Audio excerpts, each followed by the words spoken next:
लौट जाइए, क्योंकि आपको पूरे देश में जाकर कहना है कि जो दो निदान, दो प्रधान और दो विधान पर जो एक कानून बनाया गया था वो श्यामा प्रसाद मुखर्जी ने तोड़ दिया है। अब देश को इस कानून को मानने की आवश्यकता नहीं है। पंडित दीनदयाल उपाध्याय जी का भारी मन करके और उन्होंने सोचा कि मैं जाना तो नहीं चाहता हूँ, लेकिन ये जो पार्टी की सोच है और हमारे राष्ट्रीय अध्यक्ष जी का जो आदेश है उसको मानना भी जरूरी है। अटल बिहारी वाजपेयी जी और दीनदयाल जी वहां से लौट कर आ गए और आप सबको पता है श्यामा प्रसाद मुखर्जी की जेल में ही इस प्रकार से थोड़ा पायजान देकर के धीरे धीरे हत्या कर दी गई थी। फिर पंडित दीनदयाल उपाध्याय जी को राष्ट्रीय अध्यक्ष भारतीय जनता पार्टी का 1967 में बनाया गया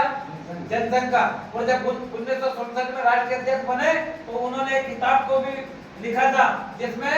उन्होंने एकात्म मानवतावाद के बारे में विस्तृत चर्चा की थी कि किस प्रकार से राजनीति में रहते हुए अंतिम पंक्ति के व्यक्ति का भला करते हुए और इस देश की नीतियों को किस प्रकार से आगे बढ़ाया जा सकता है। दीनदयाल उपाध्याय जी की जो आप पूछ रहे थे कि अंत्योदय क्या है, तो अंत्योदय का यही सपना था कि समाज की जो अंतिम पंक्ति में व्यक्ति खड़ा है आज, उस व्यक्ति के पास किस प्रकार से शासन की योजनाएं पहुंचे और वो अंतिम पंक्ति का व्यक्ति किस प्रकार से देश का जुड़ाव करे, इस प्रकार की नीति को लेकर के हमारे दीनदयाल उपाध्याय जी ने भारतीय जनसंघ को आगे बढ़ाया। आप सबको पता है उनकी भी उस समय ट्रेन में दुखद